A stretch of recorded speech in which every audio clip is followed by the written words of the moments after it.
Volkswagen's dream factory opens in Resende, Brazil. On this day in 1996, a revolutionary new Volkswagen factory opens in Resende, Brazil. The million-square-meter Resende factory did not have an ordinary assembly line staffed by Volkswagen workers. In fact, the only people on Volkswagen's payroll were the quality control supervisors. Independent subcontractors were responsible for putting together every part of the trucks and buses that the factory produced.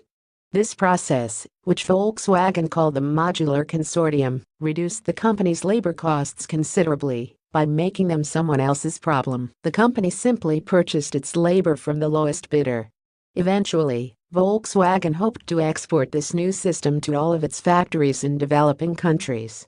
In the modular consortium system, 8 different subcontractors operated their own mini-assembly shops along the main line. M Cummins built and installed the transmissions and engines, for example, while Ford Motor Company supplied the cabs, and each of those companies was responsible for installing and inspecting its own components. Any quality problems in the finished product were blamed on and charged to the subcontractor responsible. The system was an enormously profitable one for Volkswagen.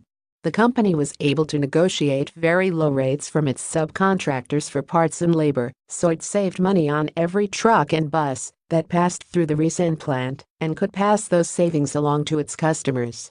Meanwhile, competitors who did not use a subcontractor system had difficulty matching Volkswagen's low prices.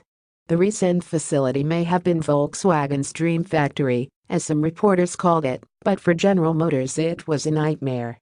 The mastermind behind the modular consortium idea was VW's head of purchasing, José Ignacio López de Ariochua, who had defected from GM 3 years before. When he left, he took millions of top-secret documents, plans and blueprints for a factory that GM called Plant X, a plant, GM argued, that was remarkably similar to the one VW ended up building at Resende.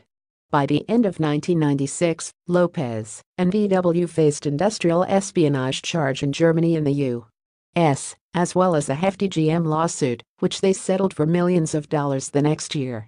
Lopez resigned from VW and fled to Spain, his home country, which refused to extradite him for trial. Today, some 4,500 people work at the Resende plant. In all, it has produced more than 300,000 trucks and buses.